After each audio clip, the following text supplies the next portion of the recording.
There we go. There's the red light. Okay, good evening, everybody. This is a regularly scheduled meeting of the Marquette Township Board. Tonight is Tuesday, September 15th, 2020, and I have 6:30. Randy, do we have a flag tonight?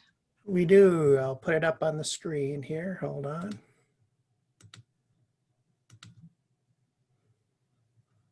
There you go. Why don't you lead us in the pledge tonight? We'll take turns. Okay. I pledge allegiance to the flag of the United States of America, to the nation in which it stands, one nation, under God, indivisible, with liberty and justice for all. Thank you. Thank you.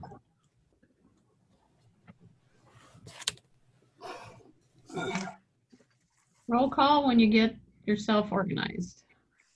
Okay, Trustee Marks. Present. Trustee LaRue. Here. Trustee Wiegand. Here. Trustee Everson. Here. Treasurer Johnson. Here. Clerk Rattari is here, and Supervisor Durant. Here.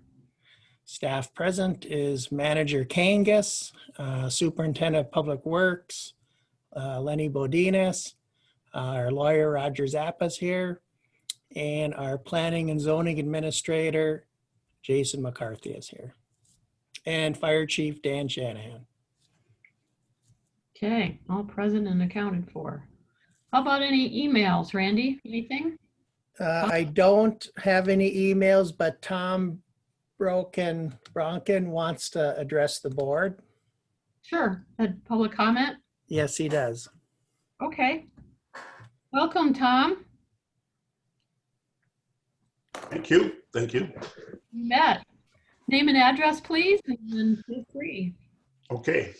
Tom Bronken, and I live at 235 Forest Hills Drive here in Marquette Township. Thanks. Feel free to share your thoughts. Okay. On last Friday, I found a 2-page stapled document in my mailbox. This is what it looks like. I emailed a copy to Mr. Rattari just before the meeting in case anybody wants to look at it later. It did not have a stamp on it, and it did not have an address on it. And I thought maybe it was a flyer insert from my mining journal. So I called both the post office and the mining journal, and neither were aware of any inserts in the newspaper. So I have to surmise that the document was just stuck in my mailbox in violation of Postal Service regulations. I checked around, and there were some others in my neighborhood who also got this in their mailbox. The document is aimed at the Marquette Township residents, and it starts by talking about the contract negotiations that were going on between West Branch Township and Peter White Public Library. And it has a copy of a mining journal article about that issue attached to it. It then walks through dividing the amount of money the millage would generate in West Branch by the number of residents in the township, and comes out with $16.57 per person per year. And then it does that same calculation for the Marquette Township and arrives at a figure of $63.04 per person per year. And finally, it asks if this is fair for Marquette Township residents. And at the bottom of the document, it is attributed to Trustee John Marks. So I know you don't answer questions during the public comments, but I hope sometime, maybe because his name is attached to it, Mr. Marks might be able to shed some light on how the document came to be created and maybe even how it came to be placed in my mailbox. Beyond that, though, I want to point out that the argument that is laid out in the flyer is really very misleading. West Branch residents pay for the library with 1 mil of property tax, just like Marquette Township residents. So it is fair. And the only exception to that 1 mil levy is the city of Marquette, where residents pay 2 mils to support the library. They get the exact same services we do. So actually, we're getting a good deal. Now, I suspect Mr. Marks would argue that we pay the 1 mil, but we don't have any authority to directly influence how the library is run. And that is true. And if the library were run badly, it would be a concern. But large majorities of the Marquette Township residents and the West Branch residents and Sands and Scandia and Chocolate vote in favor of the millage every time it comes up for renewal. We're pleased with the services that the library provides. And lastly, each time the millage is on our township ballot. Mr. Marks does his best to gum up the works with some specious arguments like he has in this article. He's wasted countless hours of board and staff time in a pointless exercise. And I think maybe it's time for one or two of his fellow trustees to take Mr. Marks aside and suggest he just give it a rest. Thank you. Thanks, Tom. Appreciate your comments. Anybody else for public comment?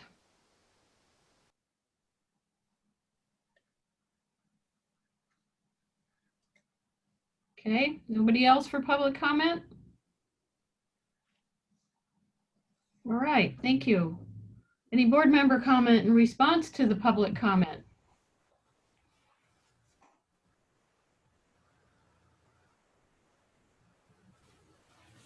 Okay. Randy, would you send me a copy of that letter when you get a chance? I will do that. Do you want me to send the whole board the letter just so everyone has it?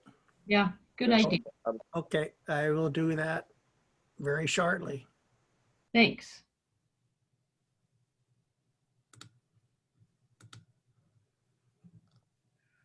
All right, then we need approval of the consent agenda, which tonight includes approval of regular meeting minutes of September 1st, 2020. Bills payable in the amount of $171,926.48. We have a budget amendment number 2020-07. And committee and other reports from the Fire Department Activity Report, August, and the Sheriff's Department Activity Report. Correspondence from the City of Marquette regarding our recent water rate joint meeting, and the August financial statement. Move to adopt the consent agenda as presented. Support. Motion and support. Roll call, Randy? Before we do that, I will share the budget amendment with us here. Let me get that up. Thank you. Okay, so the present to the board tonight, budget amendment 2020-07, and the highlights of that is authorization is requested for additional funding for general fund, building and grounds department. Supplies, repair and maintenance, and vehicle expense are the main items. The offset will come from fund balance. Also requested is reclassification of expenditures within the water fund. The well department will require additional funding for the purchase of supplies and chemicals. And the control valves department had unbudgeted service for the PRV valves. The offset will come from contingency. Thank you. So a roll call vote on the consent agenda, including the budget amendment, is Trustee Marks, Yes. Trustee Everson, Yes. Trustee Wiegand,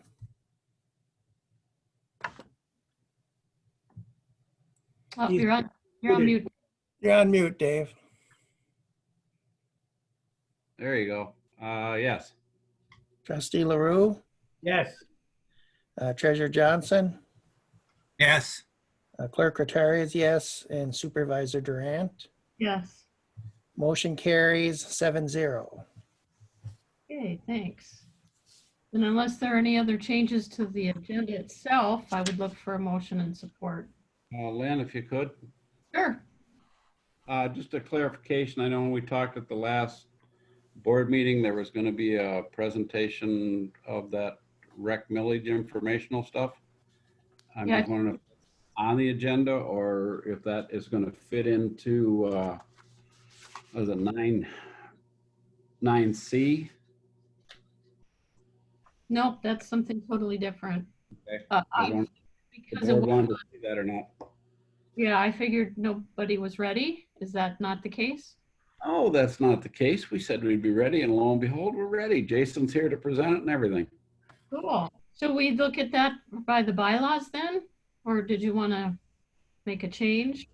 You could actually do it quicker than that and let Jason go back to whatever it is he was doing. Okay, he's been kind of staying for the meeting, but what do you think, Jace? Are you gonna Let's do it. do it first? All right, why don't we move down the, well, wait a minute. We could do that in community linkage because that's board business. Oh, thanks, guys. We added it there. We'll Yeah, you just can either do it there and board education and privilege comment, put him up first. Get rid of that. I don't want to do that. Yeah, actually, that could be a staff report. Yeah, Okay. We can do that. you're gonna slide them into staff reports, one under privilege comment. We can, yes, we can move staff reports down. We'll move the fire department down and add him to just staff reports in general. And I would move to approve the agenda as amended. Support. Go ahead with roll call. Trustee Wiegand, Yes. Clerk Rattari is yes. Trustee LaRue, Yes. Trustee Marks, Yes. Trustee Everson, Yes. Treasurer Johnson, Yes. Supervisor Durant.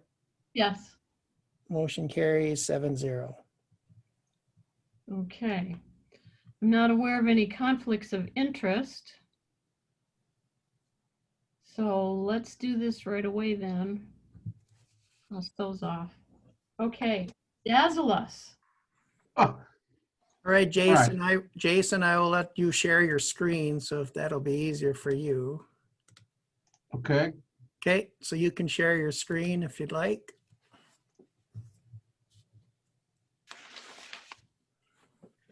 Everybody see that?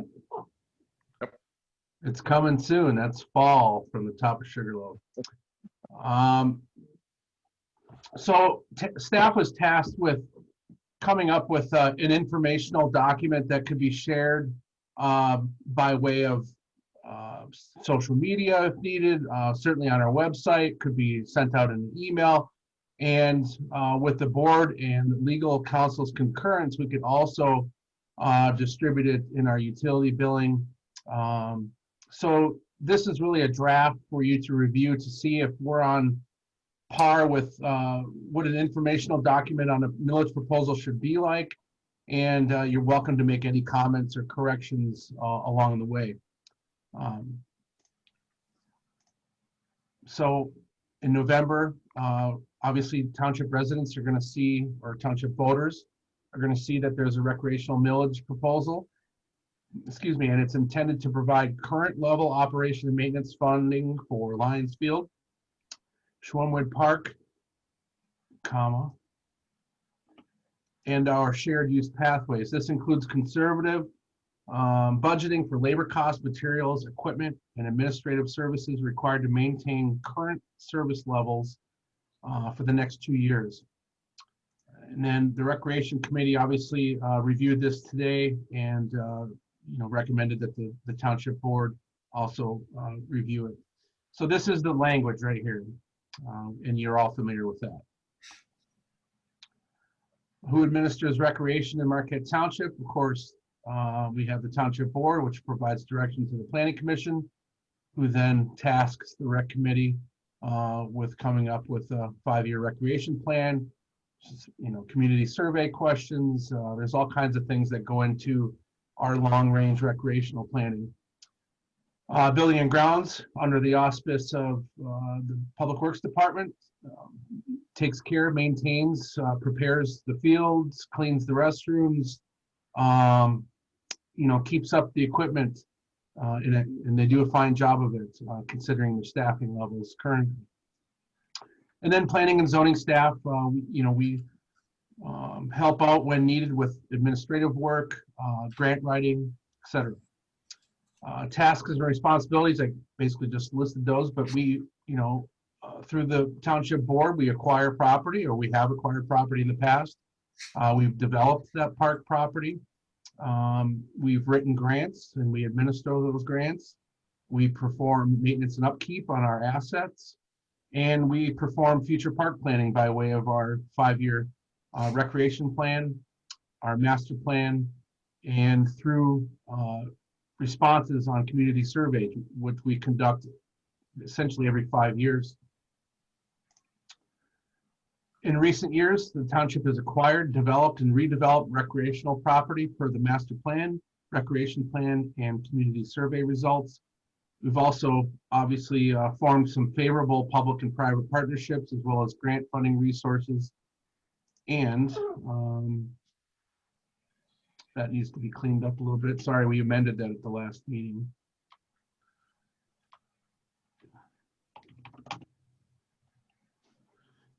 Residents and volunteers also play a big role in being stewards of our parks. None of this is possible without all of these entities, and there's probably a few more I need to add to this based on the thank you kiosks and recognition kiosks that we have. So I'll make sure that these are added, but you know, everyone from the County Road Commission on the Safe Route to School project, on our Heritage Trail, NTN, our private donors, public donors, the Cliffs Eagle Mine grant that we got for the warming house building way back in 2013, I think it was. Of course, the Lions International organization, certainly MNRTF through their grant program, Marquette County. You know, you see them all here. The fire department with the static displays on community days. All of those things lead to those wonderful events that we've held. And those events can only be held at our parks because our parks are developed the way they have been over the years. Hey, Jace. Yeah. Rotary, wasn't it, that contributed to the... Yes. The swing set. Yeah, thank you. I'm guessing they have a logo. Thank you. I think you get the idea though, and that is that there's just so many people that assist us and support this, our parks development over the years.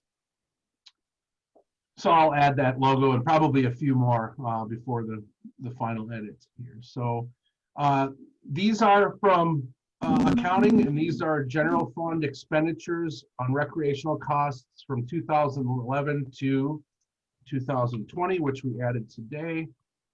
And you can see, you know, just what it is associated with parks and maintenance upkeep. In 2020, it's projected to be $61,100. So you can see an uptick here, certainly starting in, well, 2013 was a lean year, but certainly the subsequent years, you know, we've seen an increased cost.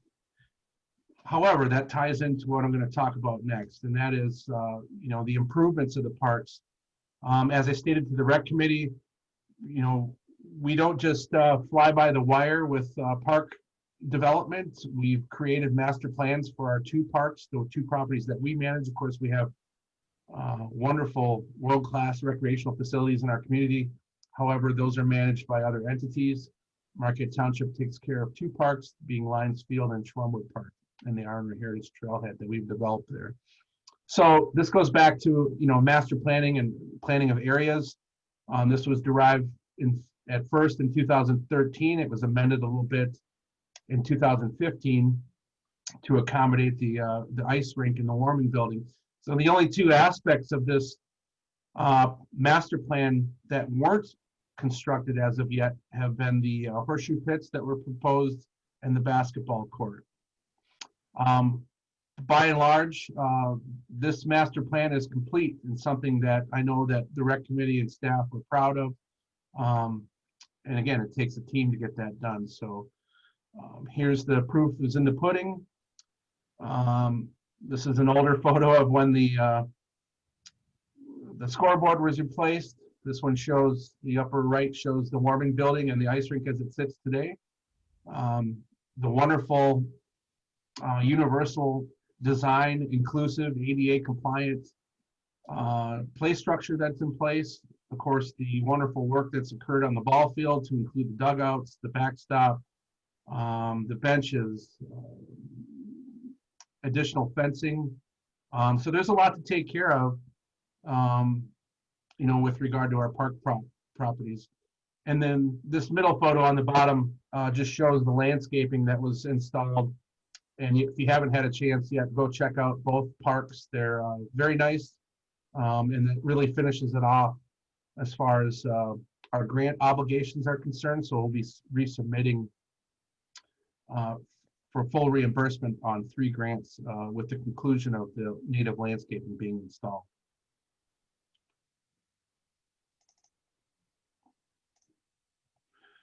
And of course, we've had many events, community events, sporting events, static displays, scrimmage games between, NMU club team. Certainly community days has been very popular over the years. So it's not like these parks sit idle and nobody uses them. I think you can go over to the kiddie park on any given day and there's multiple cars there typically. This ties into Schwumwood Park then, and this is also another master plan that was done. This is the temporary sign that was put up as a thank you. I think that this has been revised now and still denotes all of the people who contributed to it and organizations and businesses. But it essentially shows the same thing. We've expanded the parking lot. We've developed a trail that runs up to tie into the railroad grade. There's quite a significant drop in elevation here. We've added landscaping, we've added sign kiosks, picnic tables, all of the items that you see in these photos. So all of these are made out of recycled plastic.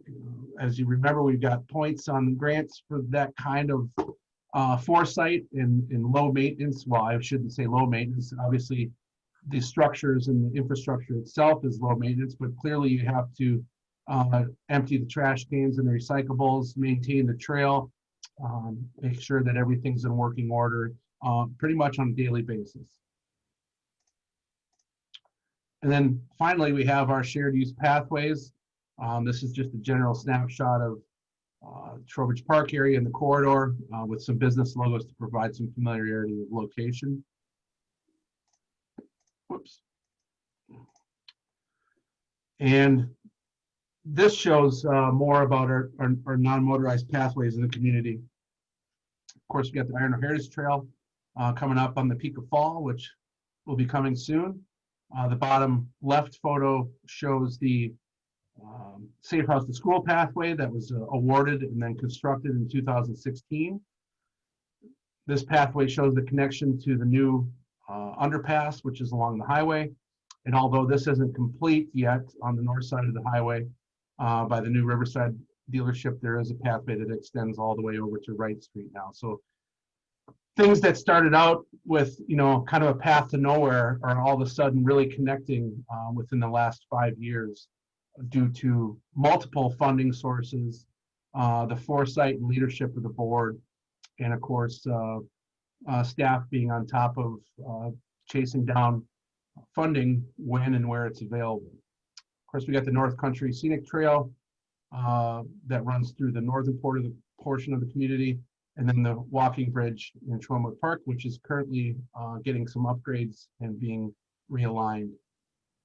So, why are we proposing this? We've had an increased demand for recreational opportunities in the township. That's been demonstrated by our master plans, our recreation plans, which are our long-range plans, and of course by our community surveys.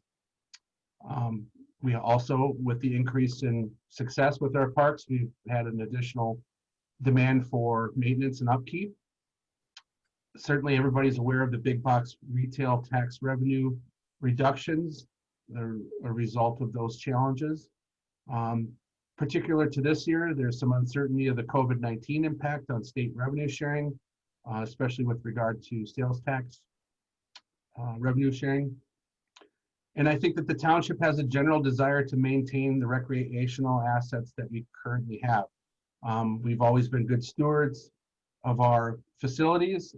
Well, I shouldn't say that. We want to maintain our facilities so that they don't end up in disarray as they were during the mid to late 90s and early 2000s before there was some real concerted effort. We're very lucky to have the Trowbridge Park Lions Field area in particular.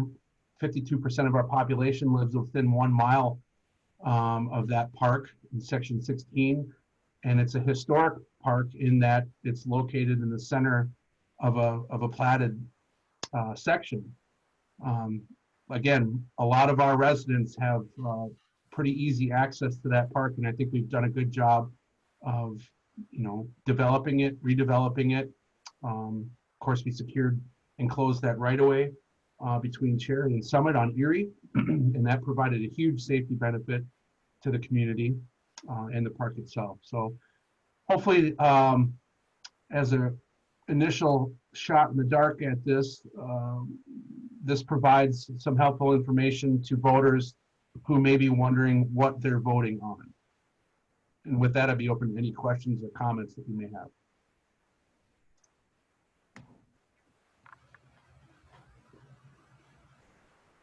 Glenn?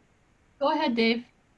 Yeah, if I could just add to that, our intention with this from the meeting tonight is to make this available. Obviously, there's a couple tweaks that Jason has indicated he wants to make on it, but that's by and large what we're looking at putting together. The intention is to make this available on the township website and to make this presentation at the 2 board meetings in October and take some verbiage out of this presentation and add into the utility billing for the end of this month. That's why we wanted to get it to you now. And the only thing we're looking for now is we need to have legal take a quick look at it and make sure we didn't step on any toes with respect to promoting millage.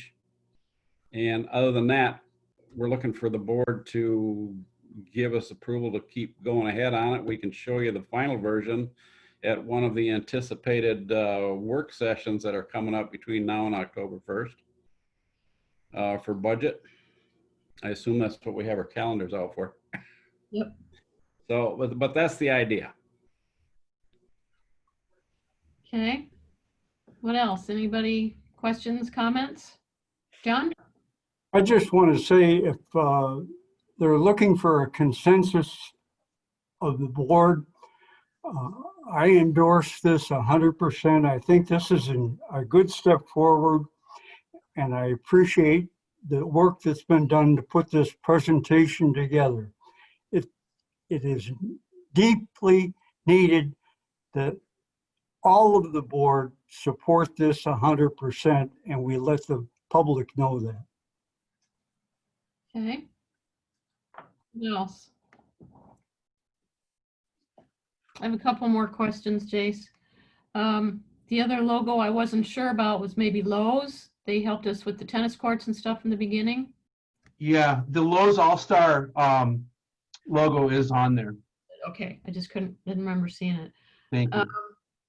What do we do with do we do anything with the Schwemmwood pathway that you showed there? Do we plow that or shovel it or have it accessible, or is it mostly snowshoe accessible or? Snowshoe accessible and ski accessible in the winter, but we do not currently maintain that. Now that could change provided the equipment that we've been provided or that the board purchased recently. But that would be solely up to the board and management. So that'd tie into the payroll side of it then, mostly, because we already have the equipment. Correct. Okay. I don't know if you noticed, but in the financials this month, I remember Randy mentioning it, and then I saw it for myself that we have to contribute about another $13,000 this year to the road project because of the decrease in the tax tribunals that we've had to address this year. So that 13,000 comes right out of the general fund, which in a circle goes back to recreation and impacts what we can provide from the general fund, which is where that money comes from. So I know John and I had a brief discussion about this, the millage in general. John, did you find out if the 61,000 did include that extra person or not? It does. That 61 assumes we return to normal staffing in 2021, which would be 3 staff members as opposed to the 2 we're currently operating with. Okay, so that was a huge jump, if you remember, Jace, from when you were showing the year's expenses. And I forget, it was 40 something last year, and now it's jumping to 61. So that was it. We had talked about having another person and splitting up their time between all of the different venues on Public Works or wherever that person would work, if they were a fire department person or Public Works or rec or whatever, because we share a little bit here, and then we reapportion their wages for that budget cost center. So I also noticed in this month's bills and the financials, we're about 40% to budget only on building and grounds, which this kind of plays into. That doesn't include that new person because we're looking at next year's budget. But if this is August and we're not even halfway through the budget, that's a little bit encouraging that we may not end up using all of those funds. So my hesitation with the millage, and this is already done, and I agree with the presentation was awesome, is the amount of the millage. I'd just like you to think about that a little bit. And we don't have to levy the whole amount. But if next year's budget already includes a third person, and John's got some ideas about how we could even save some money there, just a heads up that we may not need that much money, just so the public is aware. And we've done that before where we've done a millage and not end up using all of those funds. So that comes back somehow. John? So I guess what we need to be clear on with the 2020 budget, it was put together assuming there were 3 employees, and we had the 1 employee transfer fully over to Public Works early in the year. So I believe that's probably the most significant reason why we're seeing the cost savings through the end of August. So when we get into the budget side of this, more specifically, we can really crunch these numbers a little bit better. John and I are going to get together probably the first of next week or so, or maybe Friday, and kind of get a little bit more, get it honed down a little bit more so the public knows just what we need and how much we might have to use. Excellent presentation. That's as cut and dried as you can get and being factual. Roger, does that look okay, or do you need some time to think about that? We don't have to decide right now, but just your first impression. Generally, I think it's going to be very close to satisfactory. I'd like to see it. This was my first exposure to it, and that's something I can look at and review very quickly. So, Roger, you should have a copy of what you just saw in your inbox. I forwarded that to you as soon as I received it from Jason this evening. okay, perfect. All I right. will say that I've seen ones that were a lot closer to being illegal, if you will. I'm sure Roger's got some stories on that too. A little more biased, hey? So we want to see this again, at least at the October 6th meeting, correct? And then if we have budget sessions in between then, right? Dave? Yeah, again, what we're looking for is a green light from the board, just a consensus from the board to move ahead with the legal review and a few tweaks that might be necessary in the presentation. And we'll present it again to the board the next time they have a meeting. I expect it's going to be sometime in the next 3 weeks with the budget work sessions going on. And then we can plan on distributing it out to the public through the October board meetings. That'd be 2 of them, make the same presentation, and we can put some of the text lines in the utility bill mailings and then put it on the website so the residents can access it. But that would be after the board sees it again in its final stage sometime here between now and the end of September. Okay, so we should plan on talking about it at our first budget session at least, correct? Yeah, I would think just so the board gets a chance to see the final version. Are you looking for something now? I mean, you said kind of authority to go forward. Do you need a Just motion? looking for a consensus of the board to move it forward and finish the work on it so we can get it ready for presentation. Okay, Bernie? If no one has any problems with it, I would say move ahead and no further discussion is needed unless someone has a major problem. If not, just go ahead and let's go on it. Does that sound good to everybody? Yep. Yes. Pete, you're okay, I think. You're on mute. Yes, it's nothing new in here. I mean, we've been talking about some of this stuff for the last couple of years, and our plans are there, so there's really nothing new. I think it's a great plan, and it's something that it's good to see come to an end and to get started. Okay. John said he agreed. Okay. You have consensus, gentlemen. Good job. Very nice. Very clear and concise, not real long and drawn out. Well, you notice Mike's not here, so I was looking for his name. he'll have to come back and watch that little jab there. But thanks, guys. And yeah, the township does a great job.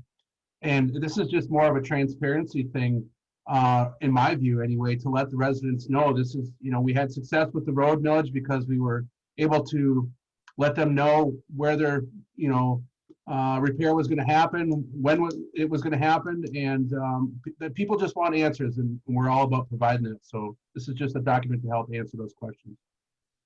And it isn't even so much transparency, it's just education and communication. That's Correct. Right. Pete? Lynn, I just want to say something about Jason's remark there.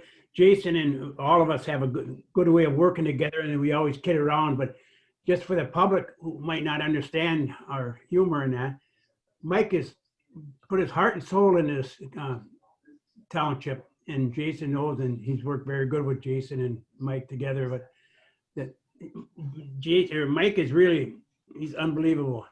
So just want the people out there to know that, and that it is a little joke between us. So Thanks. for Yeah, that. yeah. That's assuming everybody understands our humor, and I'm certainly there may be a segment out there that doesn't, but we wouldn't be where we are as a community without Springer's help. That's for sure. right. Yep. John? I just wanted to let everyone know that Mike is thinking of everyone. He sent me a satellite text a little bit ago. It was at 6:45. Sorry, I am missing tonight's board meeting. Vacation and my need to continue to do tough stuff get in the way of my other interests. So he does still enjoy life outside of what he does in the township, but he doesn't make it easy on himself even when he's enjoying life. So thought everyone should know. Good. Thanks for sharing. Can I provide a quick funny? We were on a Zoom meeting last week for the Michigan Planning Conference, which we've been asked to present based on our project that we had with the Mach 2. You might remember the sustainability project through Michigan State Extension. So, of course, Mike wasn't there, and I was, of course, chosen to present on the township's behalf, which I'm fine to do. And somebody made a joke that Mike was out biking somewhere. Well, I let them know that him and his wife have circumnavigated Lake Superior on their kayaks. They've canoed the original fur trading trail through the Boundary Waters, and they're currently trying to circumnavigate the UP on fat bikes. And they were just, their jaws dropped. They couldn't believe that that's the level of, I guess, adventure that those guys take on. So yeah, much appreciated for all of his help, and I've learned a lot from him for sure. We butted heads several times, but we always have a good time and learn something. So. Great. Thank you.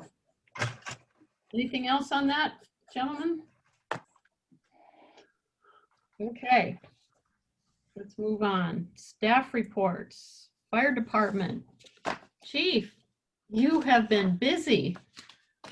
3-4 calls a day? What is that all about? Sometimes a half an hour in between calls. Yeah, that we have been busy. A little bit slower month last month, but we've picked that right back up where September has already been a very busy month for us. August was a little bit slower. July was phenomenal. We've never had a month like that. And it it kept us busy. I'll just leave it at that. I usually don't talk about training, but I'm just going to briefly, you have my report, but I'd just like to say we did get to have a little bit of fun with our training when we got to take the jet ski out and the paddle boards out to Little Prask. And it's more of a pre-planning thing for us too, because it's something that we don't do too often, but we got to have a good time with it also.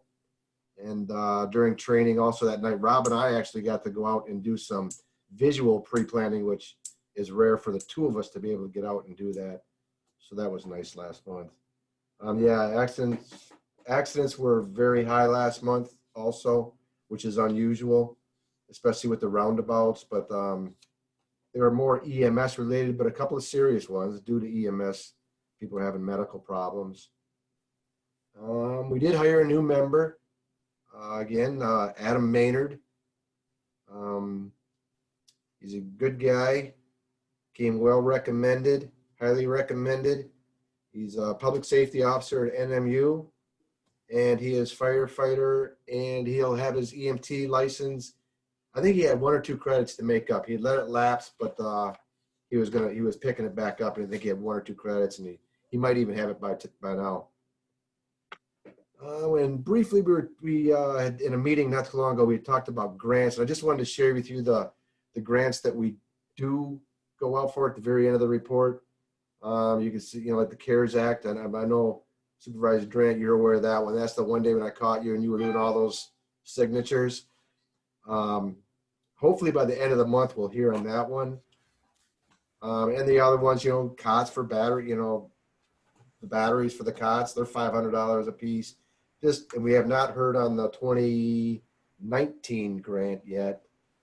And as you can see, as I had previously told you a couple months ago, the 2018 grant has been extended a year due to COVID, which is good because we have not received our SCBAs yet, and we should have received those in March. And that's it in a nutshell, unless you have any questions. Anything? How's the scheduling going with kind of being available till 8 o'clock? So being available Till 8 o'clock, you stretched your days. So your crew would be available more? Well, what we've done, and maybe I haven't kept everybody abreast of this. I know the manager Gerard was, and I think I just briefly spoke with Manager Kangas about this. What we've done is we've put people on the weekends.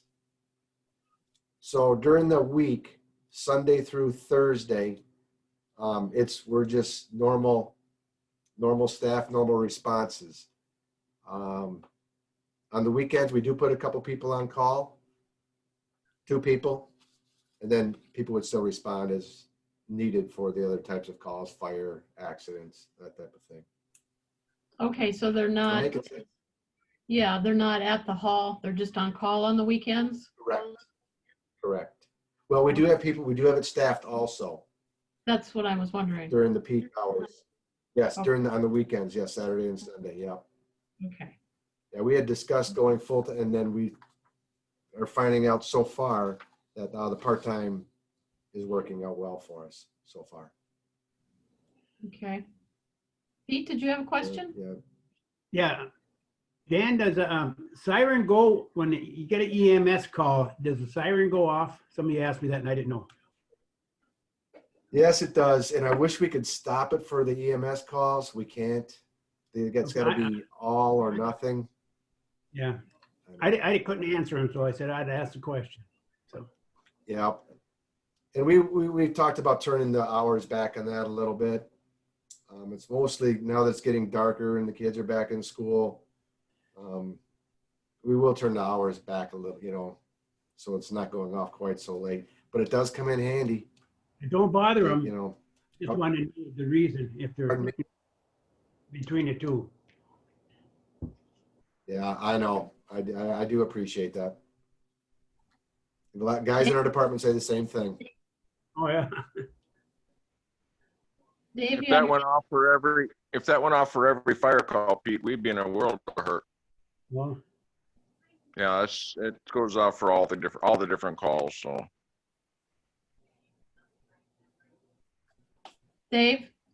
Yeah, Chief, just a clarification. Did I hear you say that we have staff there on the weekend or we don't? We do. Part-time staff, correct. All right, thanks. Yep. Okay, anything else for the chief? Yeah, it's a shame we spent all this money on ambulances and stuff and they're not getting used, right? Yeah. Right. They're being used. And they're paid for themselves over and Oh, over. yes. Clerk Rattari only wanted $1. He figured it'd be great Yeah, I if know. $1 more. They are We had definitely, to- No, it's working out well. that's good. Just think of the public were able to help. And you had an assist today, wasn't it, for the city? Or was that yesterday? Yesterday. Yeah. Yesterday. Yep. Yep. Yeah, the ambulance service all over the county has been quite busy. I'm not sure, nobody can explain why, but we have a good mutual aid agreement with them. Works out well. And it's not all tourists either, because you can tell by, the slip and fall, or there was a stroke and there was, different things going on. Oh, you're very true. It's a lot of residents, a lot of residents. And that's what this is about. That's what we want to help. Yep, exactly. Glad to help. Okay. Should we shift gears to Public Works? John, why don't you introduce our new superintendent? Because I know we did sort of, but this is his first meeting as being in charge. I think everyone probably should know Lenny from his years as our water operator. But Lenny is now officially the superintendent of Public Works, and I think he's fitting in just great. He's actually finishing up a lot of things that I didn't accomplish before assuming my new role, and learning about all the things that he's going to be responsible moving forward. So pretty happy with the way it's been going so far. Great. Lenny, welcome.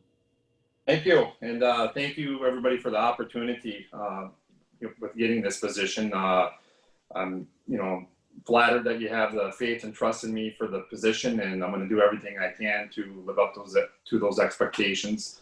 Still got a lot to learn, and thank goodness John is there, and there's a bunch of other people there that help me along the way, and they don't get mad at me when I ask them some questions and stuff like that. So that's always a real help when you come into a brand new position. So I'm really glad with that, and it's been working out really good, and been learning a lot of stuff at light speed that I thought that I knew everything about, but apparently I didn't. So, but I guess that's part of learning. So. Anything about your report? You did submit a report. Sure. Yep.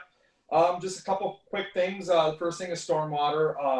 We had some leftover issues with the U.S. Fish and Wildlife Service area. Mainly consisted with the stormwater containment system. Needed to be some tweaks needed to be made on that, and then there was some easement issues that we had to find that weren't readily available, but they were found on some of the downstream deeds there. So all those issues have been resolved, and we're moving forward with that. A stormwater system construction permit was issued, and so we'll keep on top of that, making sure that everything is proper as the project goes forward. We also did get a recorded easement and maintenance agreement for the old Cenex area for the stormwater. So a final acceptance letter was sent by Manager Kangas notifying everybody of that fact. So we're good to go there. The biggest thing, the stormwater, was last week that we had we were invited to a meeting by Eagle Representative Bob Sweet, and Supervisor Durant was there, and I was there, Manager Kangas was there, along with some representatives from other representatives of Eagle, County Road Commission, and the Superior Watershed Partnership. And basically what that was a on-site visit of the 4 project sites, the culvert sites. And we were pleased to find out that our notice of intent was accepted, and we were invited for a full permit to submit a full proposal here. So the deadline of that is in the beginning of November. So we're going to get working on that right away to make sure that we get that done in time and get everything turned in. On to wastewater, we've been having some various grinder pump replacements. The oldest pumps now are around, they're getting up to around 30 years old. So we've been getting more and more of those coming in. Our in-house shop is really good. Our guys are really good. They can repair pretty much everything. But we're starting to get to the point where parts are just starting to wear out, and it's starting to become not very economical or feasible to keep rebuilding this stuff. Number one, E1 is, I think the prices are getting a little bit more expensive than the parts, and they're starting to kind of phase out some of the replacement parts, like a lot of businesses do. So I guess what we're doing is, on a case-by-case basis, we're evaluating the pump when it comes out to see if it's worth fixing and putting new parts in. If we kind of determine that this pump has kind of been in and out a lot, we're going ahead and we're putting a brand new pump in, a new extreme pump. That should be good for a bit of ongoing replacement of new stuff from the old stuff, and hopefully that'll kind of carry us forward here as we go on. Some of you guys, if you went up and down Ontario in front of the Easy Stop, you notice that big hump and bump isn't there anymore. We got that manhole cover repaired and replaced. We got that done, and we did make a repair on some blacktop from a previous sewer repair from the spring. And of course, we're still doing ongoing manhole inspections, restrap inspections, just routine, like kind of preventative maintenance stuff on the wastewater system. Finally, with water, well, I guess I'll go back to wastewater here real quick. You will be seeing, I'll have a little bit more information on probably the next one. We did have a failure at our Center Street lift station, one of our pumps. So we had to pull that out, had to get it out, and we had to ship it off to a repair shop. So we're kind of closely watching that, because now we're down to one pump, but we have a lot of, we do have some contingency type of things in place just to make sure that everything is going to keep working fine there. On the water, we've been still doing our routine cross connection inspections. We've been keeping up on our preventative maintenance as far as valve turning. You might be seeing guys out there turning valves. Usually what they're doing is when they get a big project done or there's nothing else on the schedule for the day, they're going to go out and they're going to keep doing that kind of stuff. Looking at hydrants, preventative maintenance on hydrants, just keeping up on all those programs. We did get some of our new PFAS monitoring regulations. Were sent to Marquette Township. So we're going to have to start taking monitoring samples on those. When the samples were taken, I think last year or the year before, we were really good. We didn't have any hits of PFAS in our water. So that's a really good thing. But now we got to start doing routine monitoring for that. And Rob, our well operator, he's going to be up on that. And finally, we have a lot of our members are going to be taking, at least they put in applications for water certification exams. One big thing we really want to do is we want to try to get everybody getting some good water certifications. It's really good for public confidence, knowing that we have qualified people running our system.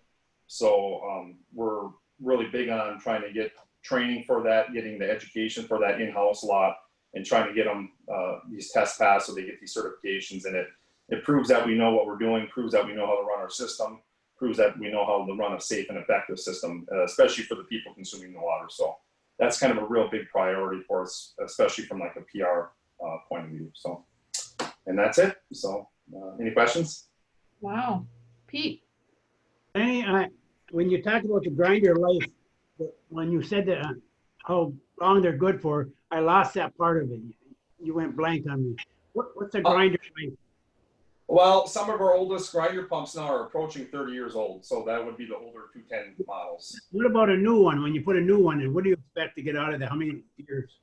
Well, we're hoping we can get 30 years out of them again, but I don't know how the things are made, but theoretically they should last for multiple years. Okay. Yeah. Thank you. Yep. Anything else for Lenny? Okay, thanks. Hey, thank you. Let us know what you need too, or let John know. Assessing. We don't have Miss Dulcie here to give us an update. We can kind of skip that because we're going to talk about the tax tribunal a little bit later anyway. Attorney report. Let's hear from Roger. Well, it's been another fairly busy month. Lenny stole a little bit of my thunder. Many of the same projects he had came across my desk in terms of the fish and wildlife review, the easements and so forth. Had to determine, since there's going to be some off-site drainage, on whether there were easements in place that were going to adequately cover that. Just today, we took a look at a stormwater management plan that's mostly complete, not quite, but that's shaping up in the direction that needs to go for that project. We've answered a couple of new additional tax tribunal appeals in the last 2 weeks, and have continued to tweak and work on getting the marijuana ordinance closer to something that can be presented to the township board. The planning commission is continuing to work on that, which is a fairly comprehensive job that the planning commission is going through and working on that right now. We've looked at a site condominium that's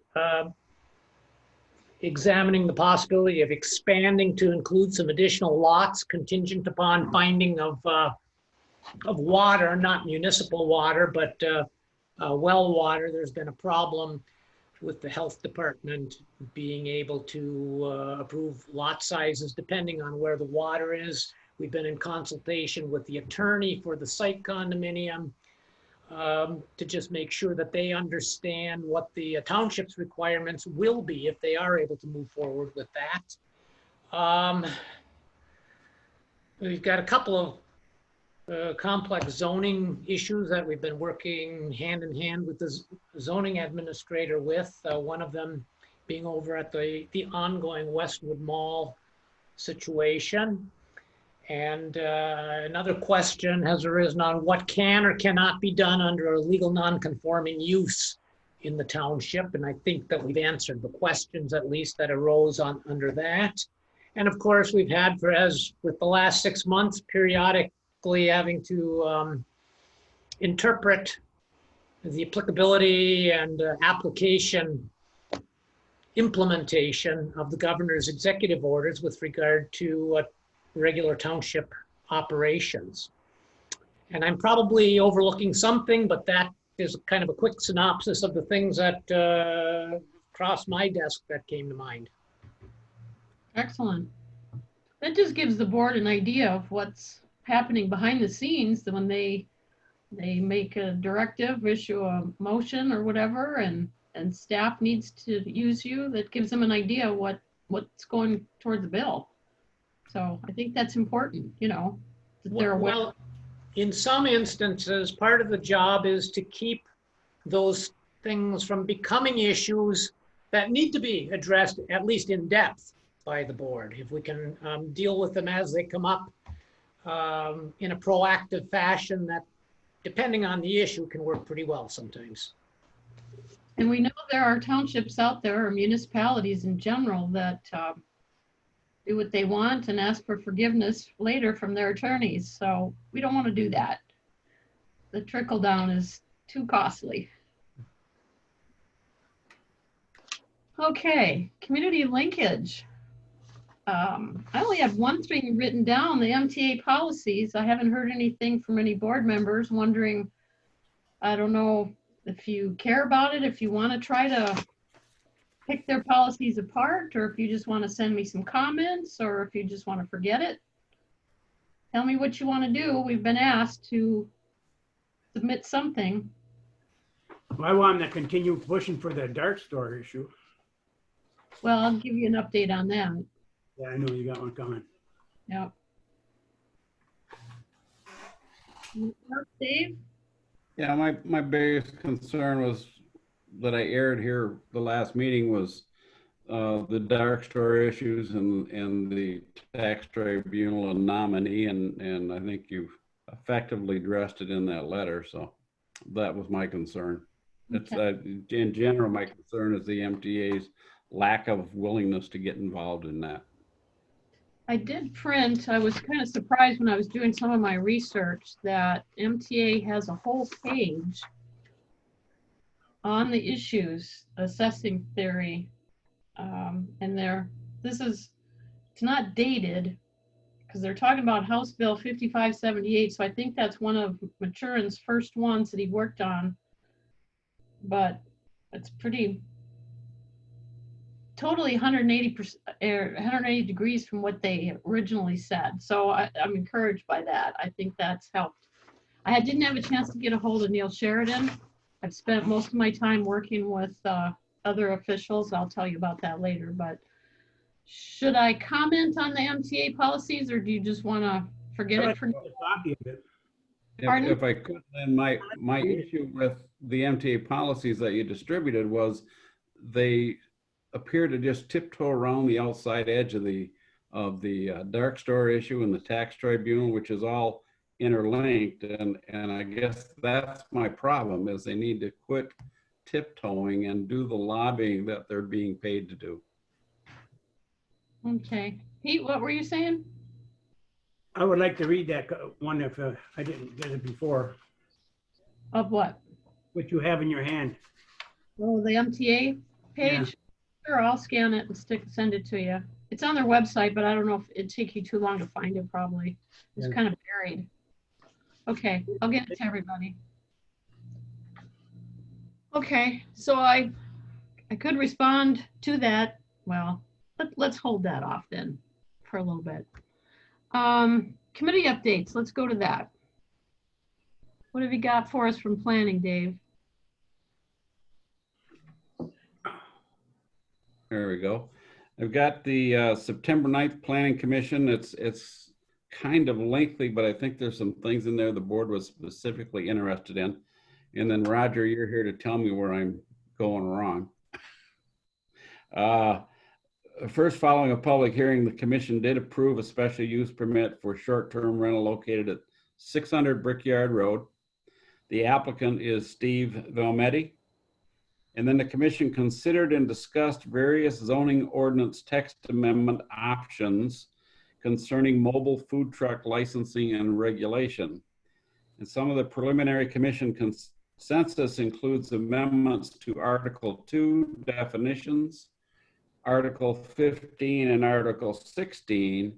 And in brief, because I know there was concern of the board for that, Article 15, which is principal uses permitted in districts, would allow mobile food truck operations within the general business district. And Article 16, detailed use regulations, would require that operations be located upon private property and be specifically located within designated parking areas. The hours of operation would be restricted between the hours of 8 a.m. to 10 p.m. to coincide with our noise ordinance. And it should be mentioned here that the location exceptions can be made under existing zoning ordinance temporary use permit to accommodate public events like the community days or something like that. So even if we move ahead with this ordinance, there's can be accommodations made for special events. And then work is continuing on the draft medical and adult use recreational marijuana zoning text amendment, as well as accompanying a recommended board ordinance. The commission is coordinating the final stages of development with legal counsel. We're looking at 45 to 60 days from now to have that to the board. And in general, we're looking at as you're aware, by the first thing they have to do, and we're hoping it'll happen by the next planning commission meeting, is that we'll have a document that we're ready to move forward with as far as a zoning text amendment. That requires a public hearing. That requires 2 weeks notice. Once that public hearing's done, it requires about 30 days for input from the county commission. And once that's done, if there's no more amendments to be made to that, then it goes to the board for its first and second reading. We're anticipating that to be to the board hopefully November 17th and December 1st for the first and second readings, and the backup plan is December 1st and December 15th for the first and second readings. And what will arrive with that for the board's consideration is a board ordinance that is tied intricately with the text amendments in the zoning ordinance, and you'll get all that at the same time for your consideration. Wow. And that's all that's going on in the Planning Commission. You have been busy. Okay, how about rec and roads? The road committee, as you recall, the September 1st road committee meeting was canceled. We're not looking for another one here until October the 6th. The recreation committee, we just finished that tonight, and the crux of our conversation was with the presentation that was made to you, the board tonight, on the recreational millage. And I should mention that the plannings at the parks have been completed in compliance with the grants that we have out there, and we can now close out 3 of those grants for reimbursement. So we should be able to submit the reimbursement in the very near future. And that's it for rec. How much that is? How much money we're talking about? Do you remember? No, I don't have the numbers right offhand. That's fine. I just wondered. They don't let me spend money because you guys get mad. Pete, how about our The events committee.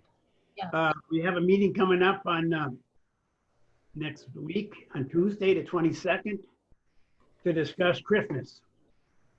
We're going to try to do something a little bit different, not so everything's so tight this year. The health department were contacted, the mall manager was contacted, Super One was contacted, and they're all on board. We're going to try to have the tree lighting outside with some music and try to keep people separated. We're going to discuss, wear a mask and 6 feet distance. When they come into the mall, they have to come in on one side, and we'll try to keep them separated. We'll have extra people there, and to keep this the spread, the 6 feet in between everybody. They walk up on the right-hand side, they'll see Santa Claus, which will have some music on the inside, or mall music, whatever. We have to be careful what we do here. And Santa Claus will be sitting there. We'll have a chair in front or a bench in front of Santa Claus, so he's 6 feet apart. And then people can take pictures of it. They'll come back and then go out on the other side. Super One, he talked about helping with the food or something like that, but we have to be very careful how you do it. You can't have common ketchup and mustard or whatever you decide what you're going to do. But the health department, they were contacted, and Randy discussed that, and probably John knows more about that.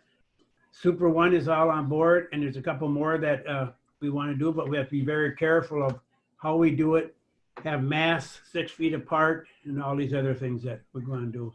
So we're going to discuss that if we want to do that, or we don't want to do it, or we think what's climate for it. So we'll have a better report by next week, but it's set for November 24th, the tree. We're going to get the tree. I think we're going to get it from the air base out there. They have quite a few trees out there. We want a bigger one than we had last year.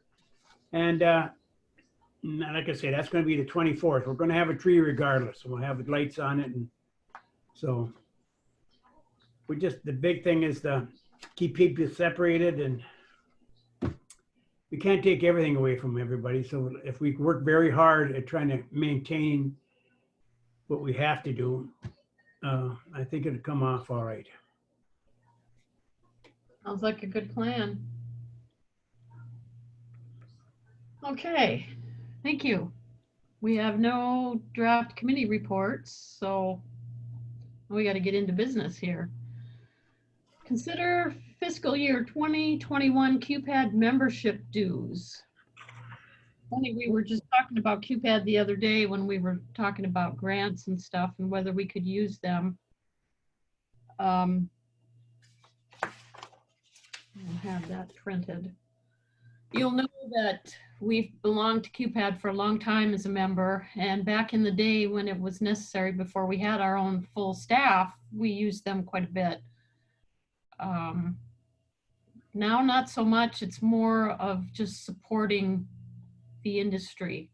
I did print off, just for my own use, the things that they offer. And I think maybe we just need to look at that once in a while. If nothing else, letters of support for projects and grants. That's a big one because we're constantly going after different funding methods. Maybe we've got a general question on zoning or research or different kinds of programs that we can ask them. And I think we kind of forget about them. So I'll have to kind of encourage our planning department to think about that. And then even Dave, you can bring that to the commission. So the dues are not a whole lot. I don't have my board packet open, but. Hey, Lynn, Yes, sir. under research for grant funding opportunities, we could ask them, we get 10 free hours Yep. from them, and we could have it and ask them to give us some grants that we could apply for. And maybe we don't want them to do it, but at least they do some research on different grants that would fit into our township thing. And Yep. also, and I had marked down over here, letter of support for grants and that also. So Mhm. there's a couple of things on there that we could probably use them for. So I think so. It's just a matter of thinking to do it, right? if we don't use the 10 hours, does that go to the next year? So you got 20 hours? No. Actually, I thought I remembered asking them once. They made a presentation a bunch of years ago at the old hall, and I asked them if we could share those, if we weren't using them, if somebody else could. And I don't remember what the answer was. Yeah. You know, like we could donate them or something to a small community that didn't have the resources we do. Right. I don't know. Dave? Yeah, just a comment about the letters of support. I know the planning department and the rec and road committees, they use them all the time when we were doing the grant applications. We're always after them for letters of support, and they've always come through for that. Okay, great. Okay. So I don't know, John, I don't even know if you know much about this to add. Randy usually dealt with them. Yeah, so one of the things I am familiar with that they are working on the regional level is asset management for infrastructure. So a lot of the things that the Michigan Infrastructure Council is rolling out is being rolled out through the regions. And I think that's some very valuable work. They do get extra funding for it, but the fact that they are there to provide these services is very critical. And I think the dollar amount for the services that they do provide, while you may not see them much at your level, they are pretty important for proper planning within the region. Excellent. Okay, I was just paging down to the bill here, get through all our financials. The invoice amount will be $781 for next year. Yeah, there is a request. There it is. You want a motion for that? Yes, please. Are we willing to make a motion that we pay the $781 to QPAD for another year? Or Motion and support. Any other questions or comments? Okay, roll call, Randy? Trustee LaRue, Yes. Clerk Retired, yes. Trustee Marks, Yes. Trustee Wiegand, Yes. Trustee Everson, Yes. Treasurer Johnson, Yes, yes. and Supervisor Durant. Yes. Motion carries 7-0. Okay. I had to give you something to do, Clerk Rattari. Once you've fallen asleep here. All right, 9B is consider lease of bizhub C452 copier system. That would be the one that finally died this week. Go ahead, John. Right, so the 452 is actually the outgoing machine, assuming we move forward with this. And it is off premise currently. Last Friday, we had some major issues with it. Their technician was here. I think he was ready to send it to its final grave on site, but they did remove it. We have a loaner here for the next month, assuming that we move forward with this new machine. And the new machine is actually an upgrade. It would actually be a C759, which is far more efficient, and it's actually cheaper to operate, which means we have a lower cost for our monthly lease. And my recommendation is we move forward on this so we can get the new machine in within about 30 days. So John did ask me if I thought this should come to the board because he has the authority to buy it by his spending limit. And I said, yeah, because usually Randy would bring this stuff to the board and we just, because it's still a lot of money to spend. Randy? I'll move to award the lease of the new Konica Minolta bizhub C759 copier system to Cooper Office Equipment of Marquette for the monthly operating cost of $378.51, utilizing the MI deal, Michigan Deal Purchases program for the advanced competitive bidding. I'll second it. Okay. Comments, suggestions, questions? Okay, roll call? Clerk Rattari is yes. Trustee LaRue, Yes. Trustee Wiegand, Yes. Trustee Everson, Yes. Trustee Marks, Yes. Treasurer Johnson, Yes. and Supervisor Durant. Yes. Motion carries 7-0. Okay. 9C is consider 2020 millage rate request. This is usually a Randy explanation or Dulcie explanation too. This is something we have to do every year to, and I don't know the right terminology, establish the millage. Maybe Roger even knows this better than I. Well, Lynn, let me put it up on the screen. So everyone can see what it is. It looks vaguely familiar from last year, so let me do that. Okay, Can everyone see that? there we go. Yep. It's basically our villages that we levy every year, and we have to send this into the county. So we do approve the budget in December, but we have to submit this by September 30th. So you can see that the rec millage is pending, with the election, but it describes all the millages that are levied right now. Okay. Keeping in mind that your library millage is also pending, you have an election on that this year as well. Correct. So Lynn, I'll move to accept the document as presented. Support. Okay. So you can see the operating mills. We've got 5. Oh, it's gone. Oh, I'll put it back up. Hold on. There I'm not we going to go through anything. I just kind of wanted to explain to the public. We've heard before our taxes are too high. We don't even have 5 mills that we do for operating. The roads and the fire and police are extra that we've asked for and the public has agreed to. So that's really all we have. Anything else on your tax bill is from the county or somewhere else. So I think yeah, this millage is just township only. Mm-hmm. And it is, everybody's talked about the Headley reduction. You can see the 0.98 or 99 reduction for inflation. And so we don't even get the full 5 mills. We only get 4.8 this year, roughly. So just an explanation, more education for everybody. Anything else? Okay, roll call. Clerk Rattari is yes. Treasurer Johnson, Yes. Trustee Wiegand, Yes. Trustee LaRue, Yes.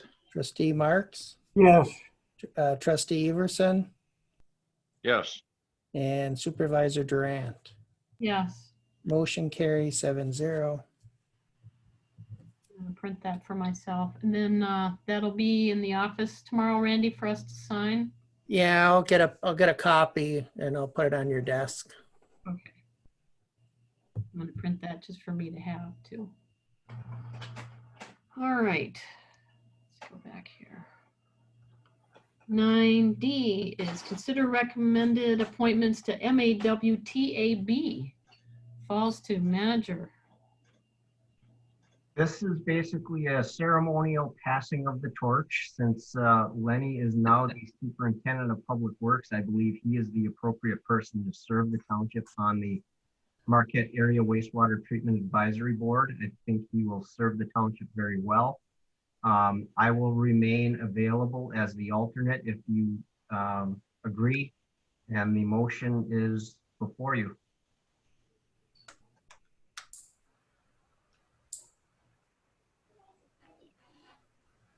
Anybody want to make that motion?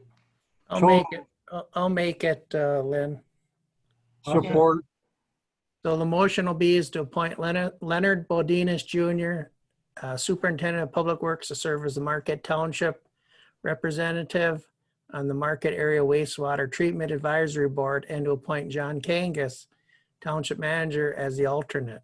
Both appointments shall be effective immediately and shall serve the remainder of the 3-year term expiring September 30th, 2022. Okay. I made the motion and John supported it. Any questions? No, it's a good move. Okay, go ahead, Randy. Roll call. Clerk Rattari is yes. Trustee Marks, Yes. Trustee LaRue, Yes. Trustee Wiegand, Yes. Trustee Everson, Yes. Treasurer Johnson, Yes. and Supervisor Durant. Yes. Motion carries 7-0. Congratulations, Lenny. Mm-hmm. Let us know if this was a good motion.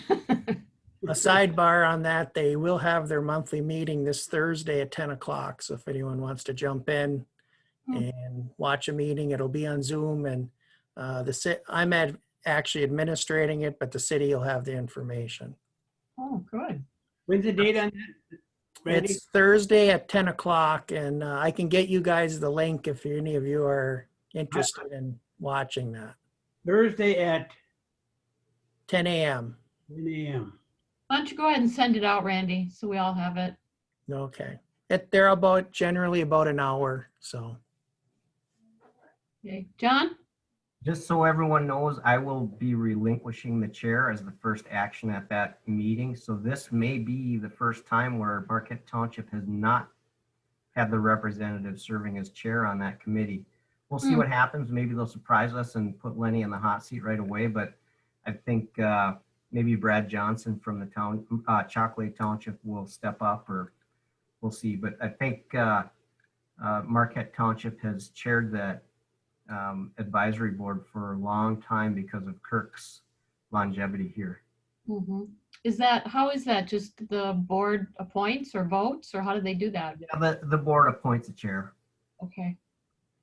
Oh, and also too, we have to send, either myself or John will have to send official action to the city stating that what we did, and I'll have the motion, and probably within the next week, we'll send it to the city clerk. Okay. Why don't you, just for record keeping, include it in the next packet and just in correspondence, just so we could have a record that it happened. Okay, I will do that. Kind of like what Mike Angeli did with the rate structure. It's just part of the packet. More information. Okay, we're good on that one. Consider a resolution to reject appointment of Victoria Enyart. Been a kind of a busy couple weeks since our last meeting. If you remember, I brought up the tribunal discussion again, and we talk about it at least once at each meeting, twice a month. But I did make a bunch of phone calls. I did get some meetings set up. I did get some information, talked to the manager in Escanaba, talked to McBroom's office a couple times, visited with Sarah Cambenzi's office a couple times. In the meantime of all this, the recommended appointment by the governor of Victoria Enyart came up and got a little more involved. I've been told by McBroom's office that he and some of his cohorts are objecting to this, and he wants to make a statement or provide documents or whatever it is to help him to that end. So Sarah Cambenzi suggested that I talk to the chair of the, I get it right, Advise and Consent Committee, who's Eric Nesbitt. So I did get a hold of his office. He's willing to accept any documents that we might have. Excuse me, I told him we would be meeting tonight and that I was submitting a letter In the meantime, as you know, some of the supervisors and managers in our immediate vicinity meet every Thursday morning and just talk about the area. Recently, it's been mostly COVID discussions and how we're opening our offices or not, or the health department's giving us updates. So everything right now is kind of copacetic, but I also brought this whole discussion up with them and kind of asked, you know, what they thought about it. Would they be willing to do this as a county?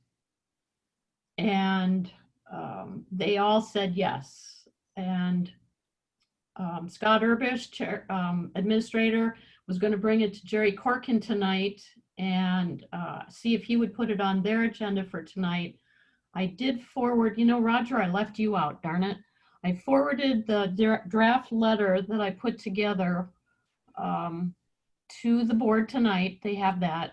And again, it's not in the packet, I'm sorry, because it is a draft and I was finishing it up last night and I emailed it to Scott about 8:30 and he answered and said that he thought it looked good. So Roger, I will get that to you in short order. So the question is, do you want to pursue this? We also have a resolution that John put together stating the same. That is in the packet. Pardon me. And I think that's that's the action item, is to consider the resolution.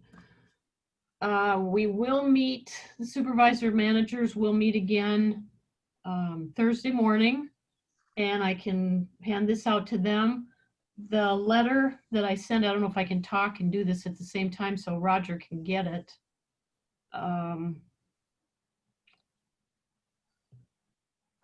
Let me just take 2 seconds and I'll get it to him, because I'll go to my sent file. I don't know what I was thinking by leaving Roger out.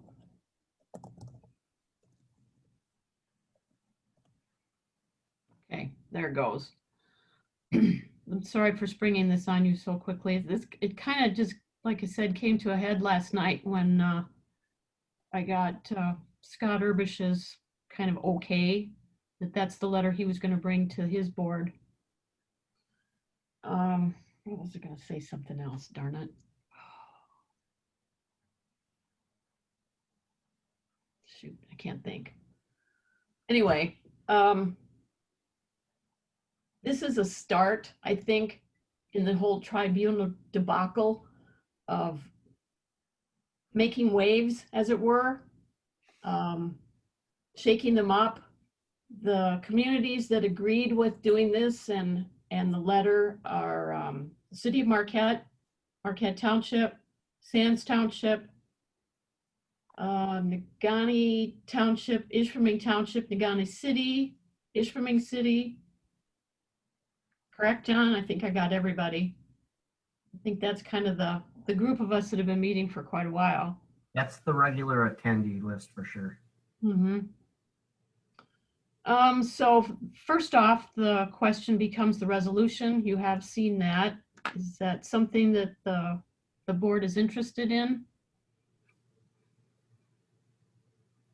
I should point out, if you don't mind, Lynn, Go ahead. this resolution was provided in draft form from County Administrator Scott Urbish, and all I did was insert Marquette Charter Township in the blanks for the municipal entity.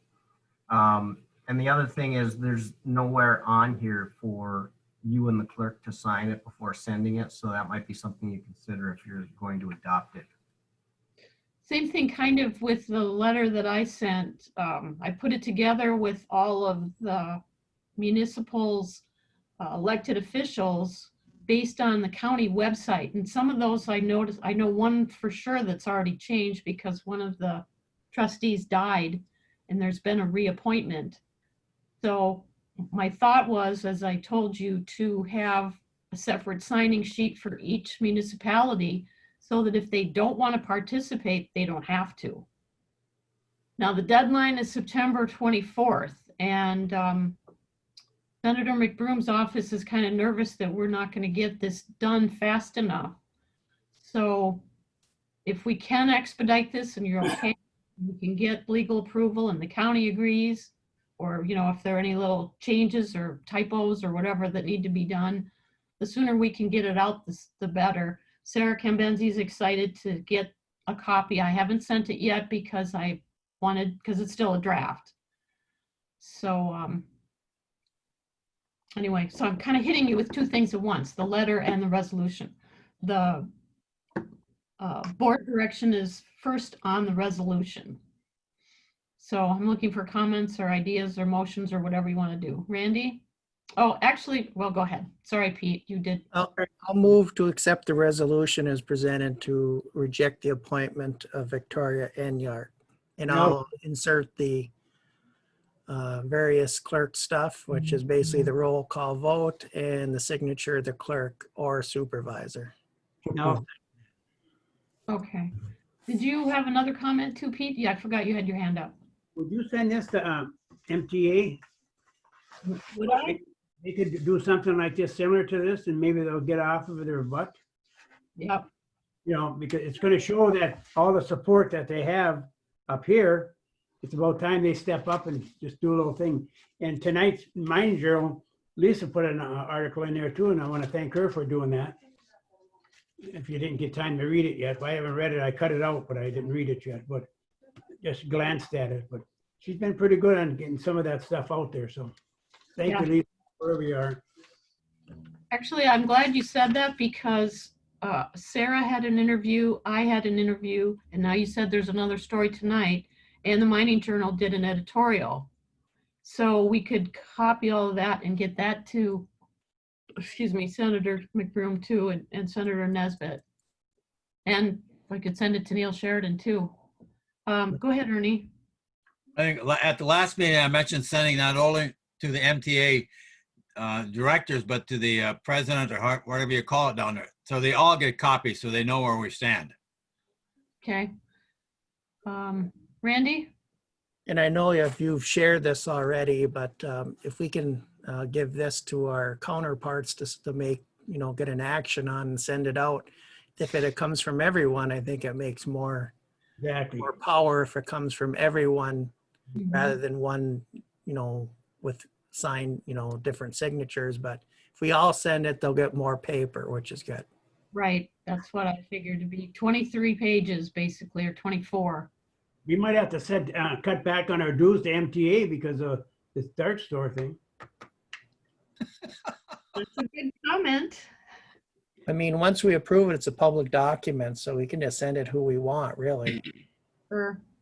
I should back up a little bit. We have had the discussion, I believe, in the last meeting or the one before about Victoria Enyart. And the problem that everybody has with her is that she was the one of the primary ones on the board, the tax tribunal board in whatever, 2008, 9, 10, whenever this really got going, and Writing Township. And she was instrumental in how do you want to say this? In ignoring what we're doing. Yeah, basically ignoring the law or whatever. She was, yeah. And anyway, apparently she's been retired and the governor's asking her to come back. Now, the recommended appointment happened a few weeks ago, and it has to be Senate approved, which is why Senator McBroom jumped on this. And Nesbitt, of course, Senator Nesbitt is part of that because it falls through the Advice and Consent Committee.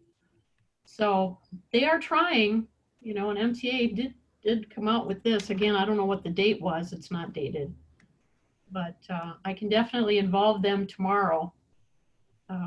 Because I kind of thought, well, I'll wait and see what the board thinks and what the county thinks before I approach MTA, so that I'm not just making a call on my own. I'd rather have support or not, you know. If you guys said, no way, we don't want to do this anymore, then I don't want to do that either. So. Got too much involved to back away now.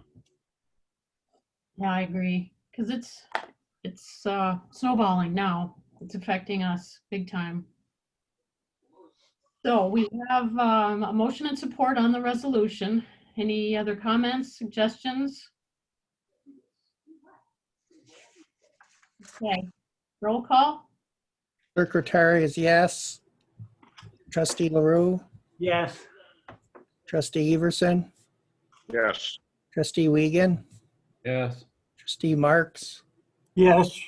treasurer Johnson, Yes. and supervisor Durant. Yes. Motion carries 7-0. Do I have direction to go ahead with the letter as long as Roger approves the wording, or Yes. I say yes. we It can add? looks pretty innocuous. I've looked at it now that you sent it. It's arrived. Okay, yeah, it's short and sweet, but. Okay, do I need a motion, do you think? Because it's gonna be a correspondence, or is it just consensus? I would do a motion to authorize the supervisor to send that communication as presented. I think it has more Support. teeth if there's a motion there. I support Dave's motion. Thank you. John did it first. Okay.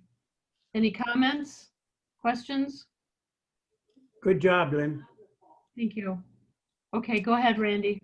So the motion will be is send the letter of correspondence that the supervisor drafted to, is it going to MTA or It goes to? It'll go to the governor, but it'll be CC'd to Mr. Nesbitt and Mr. McBroom. Okay, so the governor's office and the various senators. Yep. Okay, trustee Wiegand, Yes. trustee Marks, Yes. trustee LaRue, Yes. trustee Everson, Yes. treasurer Johnson, Yes. clerk Rattari is yes, and supervisor Durant. Yes. Motion carries 7-0. Okay, thank you. Thank you. Okay, consider scheduling of budget work sessions. I had asked you to get your calendars out. This is a 3-week or a bi-month, so we have 5 weeks. And I'm wondering if you want to start sooner than later. We do have, as Manager Gerard always reminded us, until December 31st to get an approved budget, which means December 17th, is it? I think is the last opportunity we have. 15th, December 15th meeting. Lynn, are you going to pick up number G, 9G? Yes. Okay. Or no, 9F, Pete. Yeah, F, I'm sorry. I had penciled through it. Oh, I must. I got Yep. 9, consider the recommendation approval of recreation. That's G, yeah. F is the budget work sessions. All right. Dave? Yeah, I would be in favor. We've got 3 weeks between now and the next board meeting. I would be in favor of fitting in a couple, 2 or 3 budget work sessions between now and then, just to get the ball rolling. That would be great. 1 a week. Randy, what's your work schedule like? Next week, I'm open. I'm off all next week. Wednesday's a bad day for me, but otherwise, Wednesday have to be Thursday morning. Otherwise, 2 to 5, I'm locked up. Next week, Thursday and Friday, I'm gone, out of town. Okay. So Monday or Tuesday, does that work for anybody? Either one works for me. Tuesday, 1 to 3, Well, 22nd. Sounds good. That would be general fund. Okay. 1 to 3 on the 22nd? It works for everybody? Yes. Okay. I would say general fund and fire department. Usually they're they roll together. Okay. All right. Who wants to make the motion? And then one more, I think Dave wanted one more before the end of the Yeah, month. we fit one in on the 29th or something. Separate. 29th? All one motion? Could be. Yeah, that's fine. We can do it all in one. Okay. 29th is fine with me as long as it's in the afternoon. Like 3? Yeah, 1 to 3, 3 to 5, whatever. 1 to 3. It's fine. Sure. And that would be starting on the public works budget then.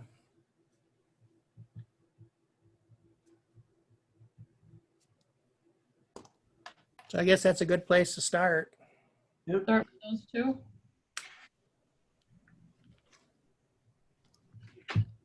Okay.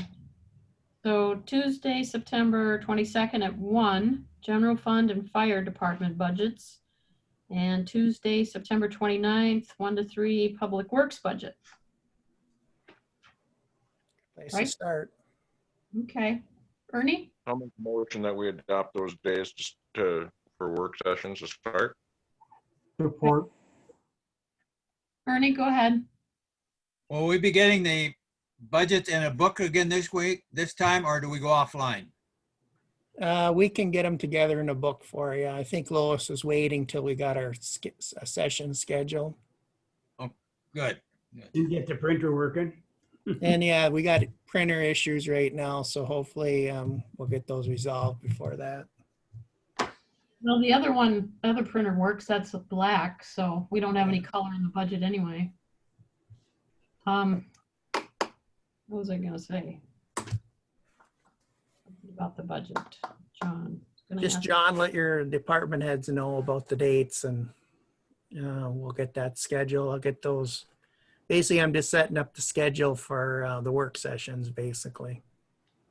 So John, were you, the budget that Randy sent us out, he said was very preliminary and you said that it's already changed. So what we would get would be a new one. We're not gonna necessarily go off of this first one, correct?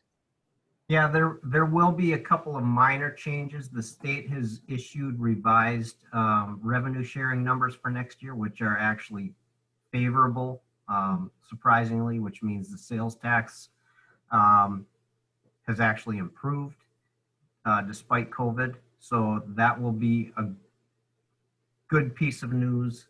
So I'll get that incorporated. And I think there was one other piece of information that is a little bit more firm now too. So we'll try to make sure those changes get incorporated. Okay, sounds good. And then maybe we can have Lois date these versions, so because it's typical we get 3 different versions before we actually approve them. And I have a hard time keeping track of which is the more recent one. So just ask her to date the pages or something for the first part. Anything else? Okay, well, go ahead, Dave. Yeah, just a reminder, you wanted to see that final draft of that recreational millage thing. You want to see it on the 29th or you want to see it on the 22nd? It's probably better, right? So if we had to make changes, it gives more time. Yep. 22nd? Yeah, it should be fine. Okay. You just want to add it to that, I'll let Jason know, and that way you can have the final draft together. Yeah, Jason will be here anyway for planning and zoning. That's part of the general fund, so. The general fund anyway. Okay, then roll call. So the days we're going to schedule for budget work sessions are Tuesday, the 22nd, 1 to 3. That'll be general fund and the fire department and the presentation of the information on the rec millage. And on the 29th, which is the following Tuesday, 1 to 3, it'll be beginning of the public works budget. And the motion maker is trustee Everson.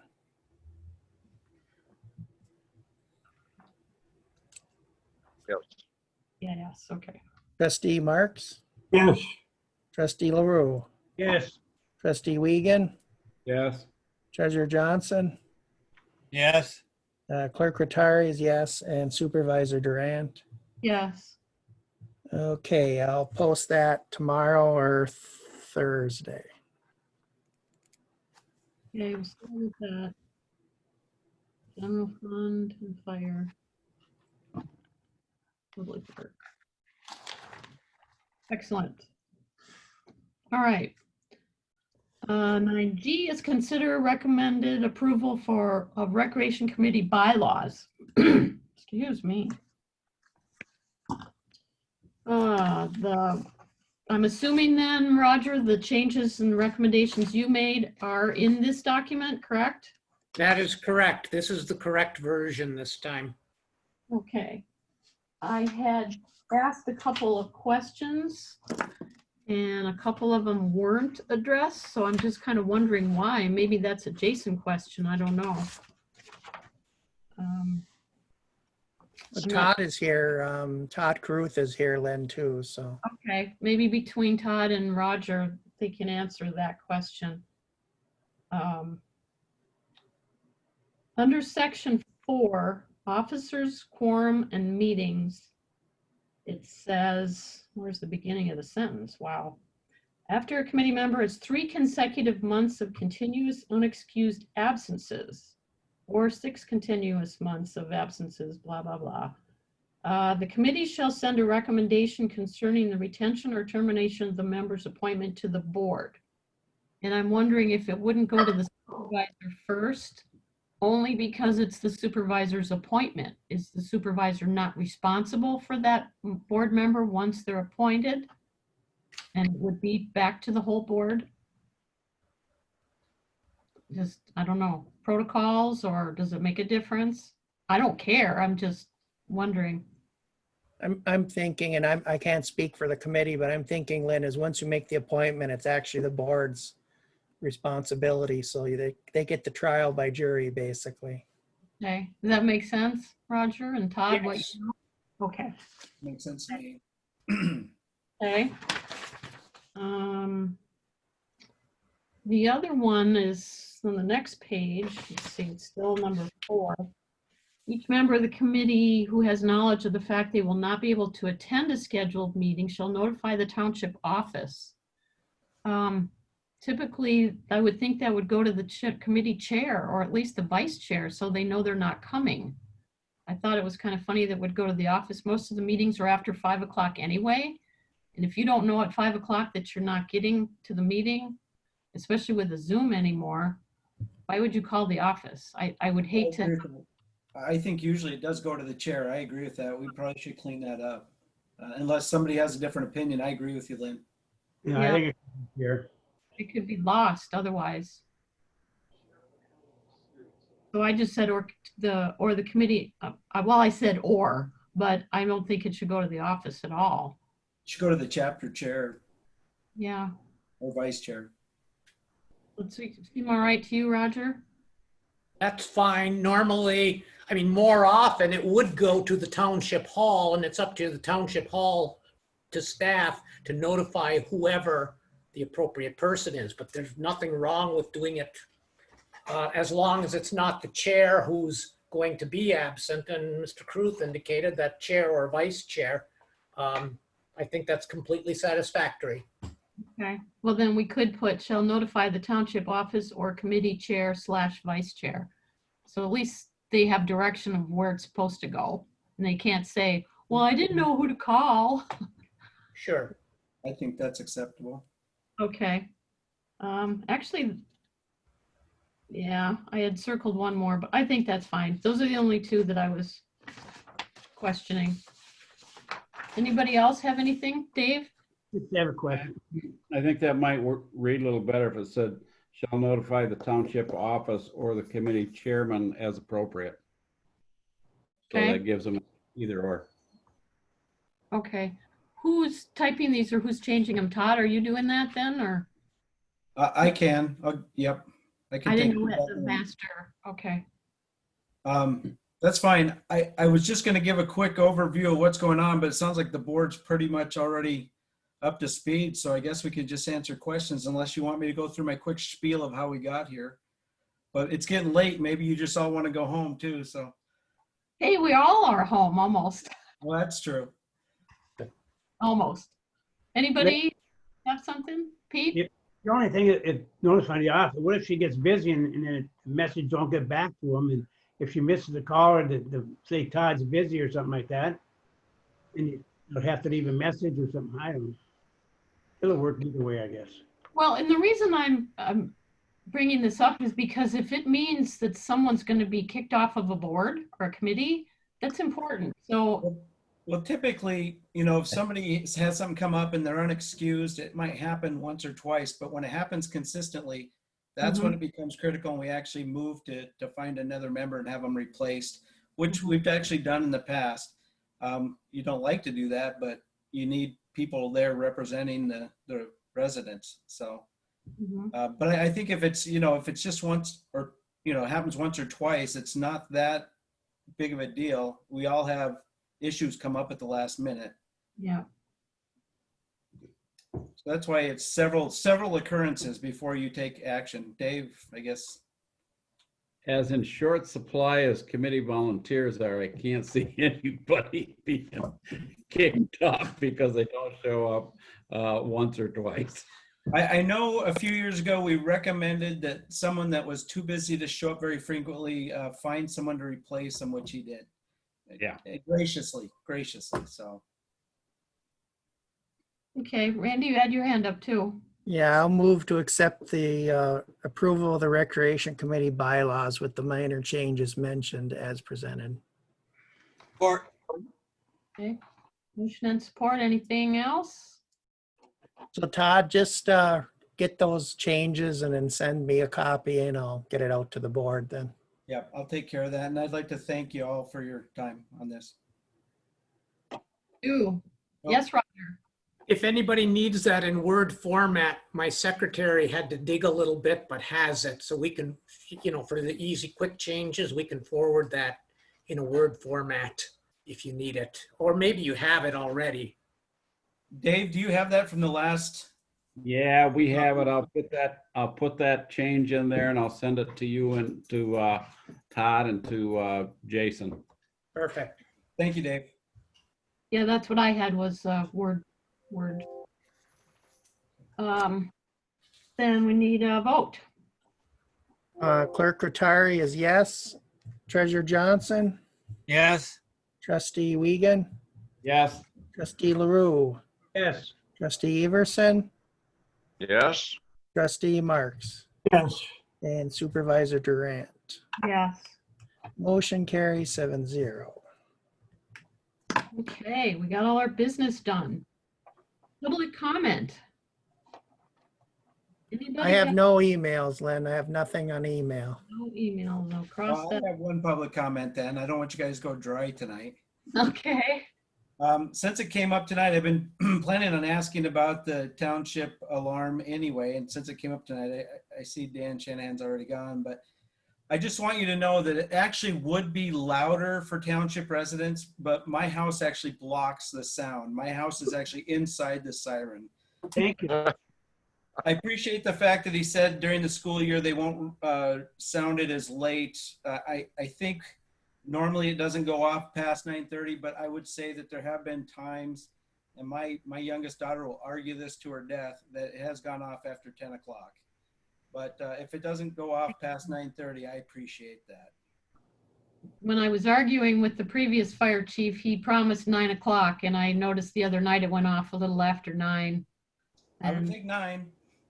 yeah, 9's good enough.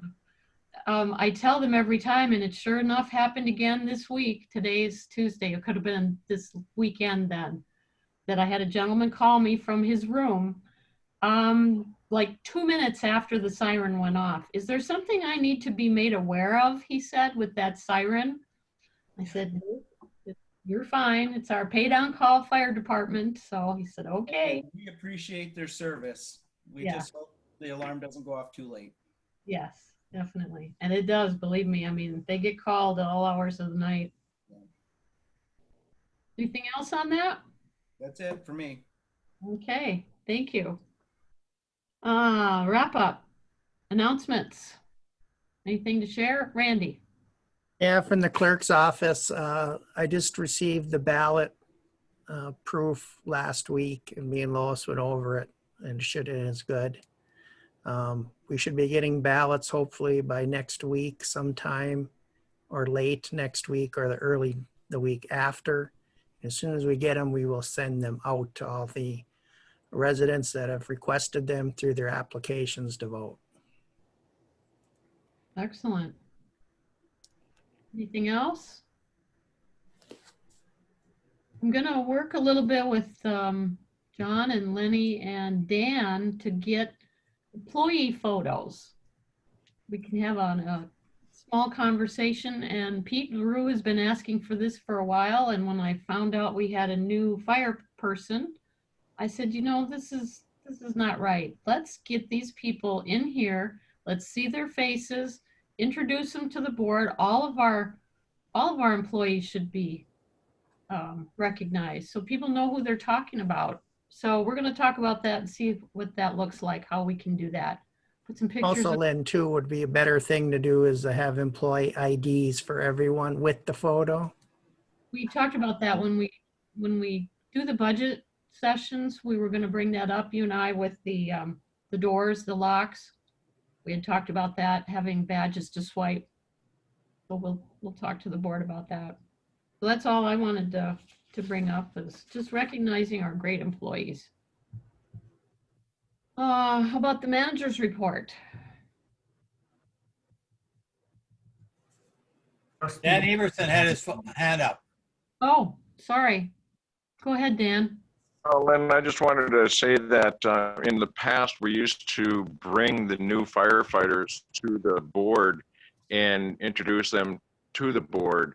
I know with Zoom, it might be a little more difficult, but Dan could have them at the fire station and introduce them to the board at that point. And then we at least can put a name with a face until we do get back into our regular board session meetings, something that could be done. Yep, absolutely. That's kind of where I started with, and then I got off on the pictures. So it might even be easier on Zoom if they either come to the hall or do it from home too. So yeah, we'll do that. Absolutely. Right.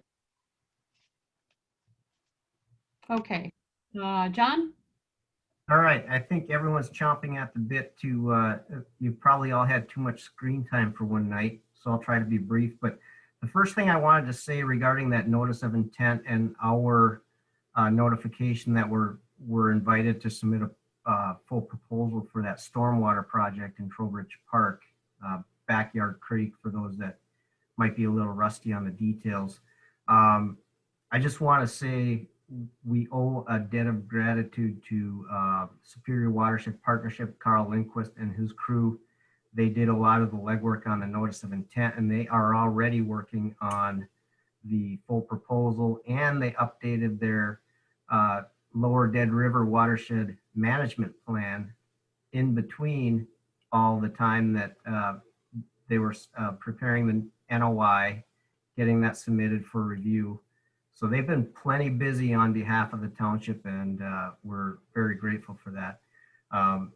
The bulk of my report for this month revolves around getting staff back to work. Thank you to Attorney Zappa for his review of the governor's orders to ensure we remain in compliance with that. I think staff is recognizing the benefits of being in the same building. We're all actually finding that maybe we're a little bit busier with each other here than we had anticipated, because there's a lot of little details that need face-to-face interaction. So while it might be busier, it is actually good to see a lot of faces back here and little details getting cleaned up. And so far it's been positive as far as I can tell.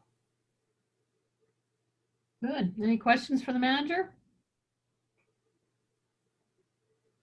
Glad to see him coming back. Try to get back to normal a little bit. All right, manager. Can we review the motions, Randy, please? Hey, the first motion was to approve the consent agenda as presented. That was approved. Second motion was to approve the regular meeting agenda as amended, and that was approved. Third motion was to approve the QPAD membership dues, and that was approved. Fourth motion was to consider the lease of the copier system, and that was approved. Fifth motion was to approve the millage rate request. That was approved. Sixth motion was to appoint Lenny Bodinas to the Market Area Wastewater Treatment Advisory Board, and that was approved. Motion 7 was to approve the resolution to reject the appointment of Victoria Enyart, and that was approved. The 8th motion was to approve the draft letter from the supervisor that she was going to send to the governor's office and the senators, and that was approved. 9th motion was to schedule budget work sessions on Tuesday, September 22nd from 1 to 3, general fund and fire department, and Tuesday, September 29th, 1 to 3, and that's public works, and that was approved. And the 10th motion was to approve the recreation committee bylaws with a few minor changes as stated, and that was approved. Okay, thank you.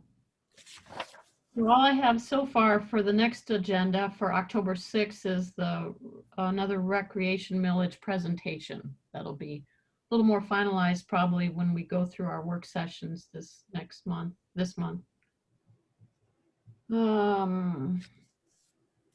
Board member comment? Anybody want to share anything? Pete? I just remind everybody now the kids are going to school, the buses are out there. Just be careful of when the lights go on, stop. So we don't want nothing to happen to our young kids. Good thing, hey? Yeah, and another thing, well, I'll bring this to the road committee. The expense of our roundabout lighting in that, I got a report on that, but I'll bring it to the road committee first. Okay.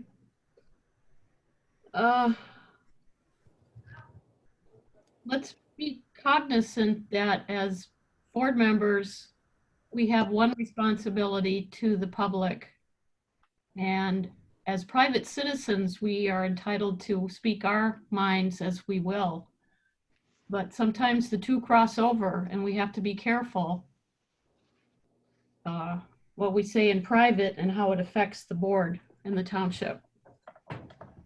That's my opinion. Anybody want to share anything else? Okay, we need one more motion. Move to adjourn. Support. Roll call?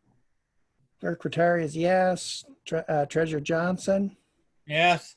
Trustee LaRue, Yes. Trustee Wiegand, Yes. Trustee Marks, Yes. Trustee Everson, Yes. and Supervisor Durant. Yes. Motion carries. 8:33. Okay, let me get the recording off here.